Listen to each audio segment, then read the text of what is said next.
Welcome to this webinar session as part of the EU Force project. I am Phu Doma Lama from Lund University, and today the presentation that I'm going to focus on is on community-based adaptation and climate change.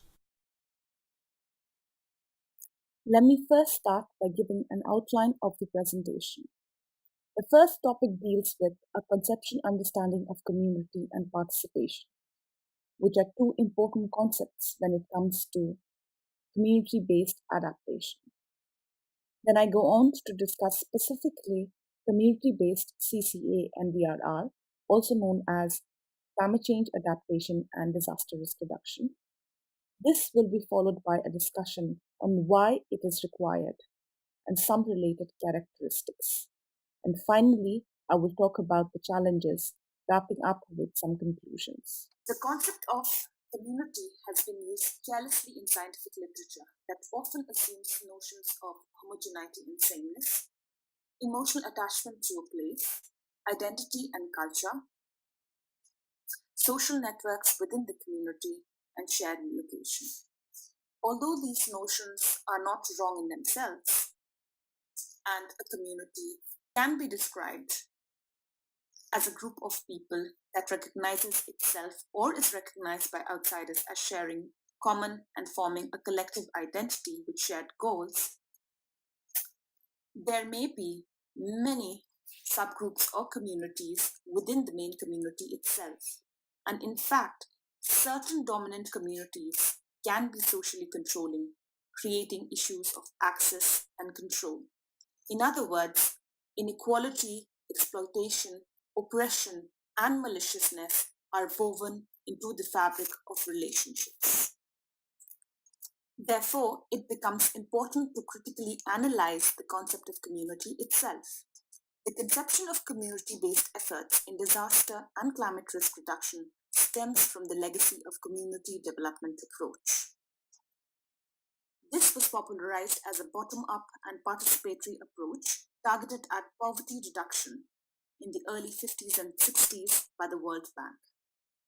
The table here is a specific example of community-driven development work in India, where the focus of community involvement progressed from consultation, participation to empowerment over a period of time. Talking about this slide, one can see that during the 50s, the community development approach was highly centralized, and over the period of time, it progressed to involve the community, where the form of participation ranged from consultation, participation, and finally to empowerment. Taking this into consideration, I now discuss one of the important pillars of community-based programs, participation. The very logic behind community participation is to include local knowledge in the decision-making process of the entire project or program cycle. Local people are aware of the local problems, and hence the assumption is that it will lead to better designed projects and also shape the success of the project.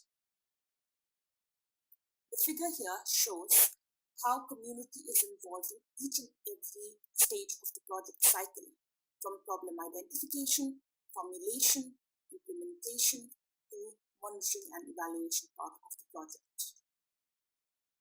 The table here shows 7 different kinds of participation discussed by Pretty.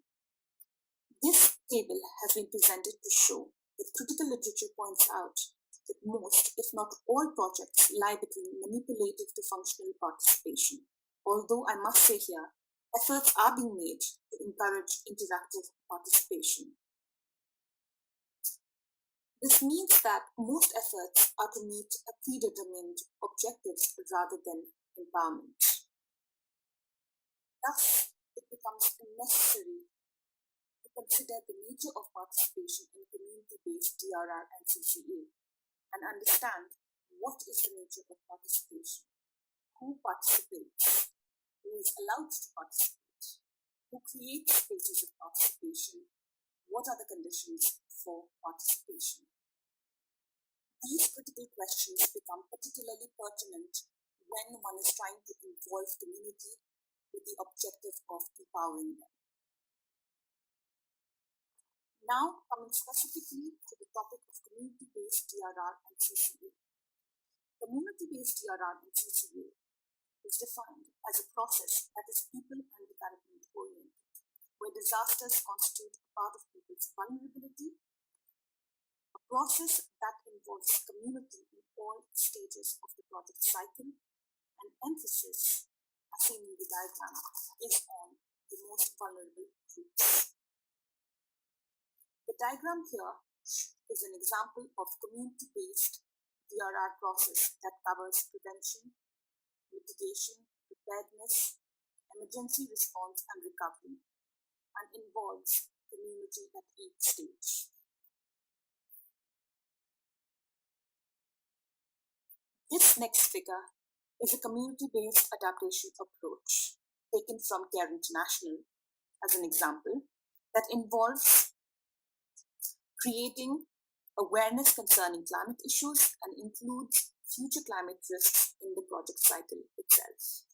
This brings us to the question of why we need a community-based CCA and DRR in the first place.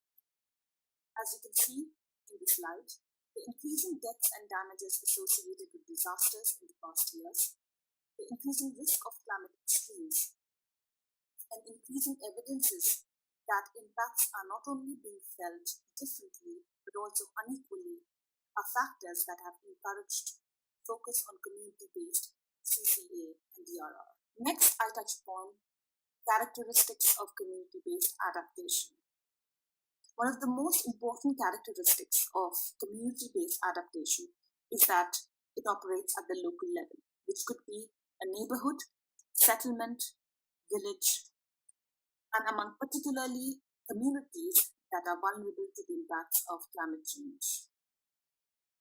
Capacity development is another important feature, which includes strengthening of capacity of local people to adapt by identifying and implementing community-based activities. The community-based adaptive capacities strengthening also includes generating adaptation strategies through a participatory process, which involves all local stakeholders. Furthermore, it builds on existing cultural norms and addresses local development concerns that underlie vulnerability. In other words, it is locally sensitive. This next slide talks about the potential advantages of having a community-based adaptation approach. Such an approach leads to locally defined problems and solutions where it can be quite instrumental and transformational for the community itself. There is certainly potential for capacity development of the community when it comes to climate and disaster risk reductions, wherein capacity development of the community is undertaken by embedding new knowledge concerning climate and disaster risks. It then becomes sensitive to local needs and risks as community members take ownership of the project itself. As noted in the earlier arguments, the assumption that community is homogeneous or taking an uncritical approach to it will lead to disguising of the local structural inequalities and power relations embedded in the community itself. The process of adaptation in itself has been pointed out as a conflictual process where contestation and negotiation of interests, rights, and responsibilities take place.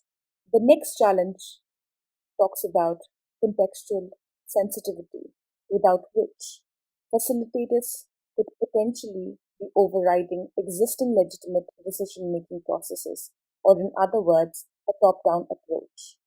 There are several examples of this form from community-based resource management efforts, where traditional systems have been overridden by new established authorities, creating conflicts and concerns.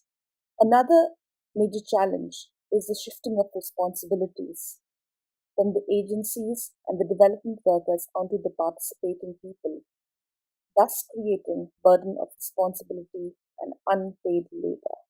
Thus, it becomes necessary to investigate what form of participation is being carried out and under what circumstances to avoid unpaid labor and nominal participation without transformational change.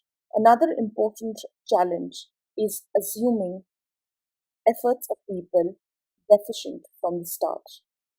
The example of autonomous adaptation can be a good example in this regard.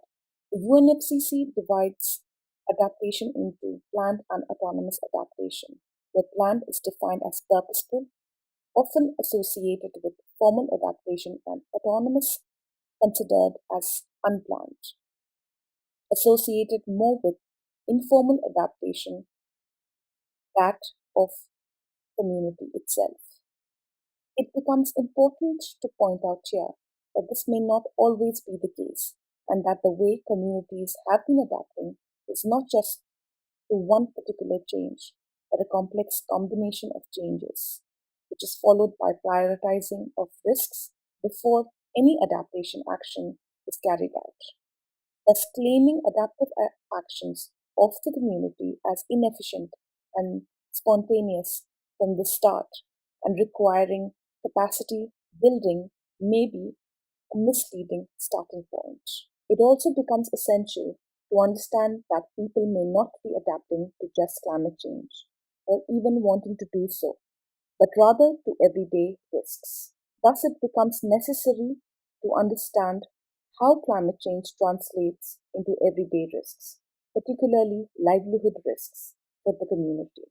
Focusing only on one change or on one risk might disguise multiple dimensions of vulnerability. Hence, rather than understanding vulnerability from the standpoint of climate change or disasters alone, society must be taken as a starting point where contextual vulnerabilities are accounted for. In conclusion, I would like to point out that community-based adaptation efforts is certainly required. It carries within itself significant advantages, particularly that of locally shaped problems and solutions. This itself can be a crucial factor in directly reducing contextual vulnerabilities, but at the same time, challenges below, ranging from top-down approaches to misleading assumptions of the community itself that may render well-intentioned efforts futile. The success of community-based adaptation, thus to a large extent, depend on who gets to participate and under what context. How this form of participation can help address social vulnerabilities and risks, and how adaptation efforts that do not fall under the umbrella of formal adaptation accepted. Thank you for listening, and my email address is on the presentation, so you can contact me then.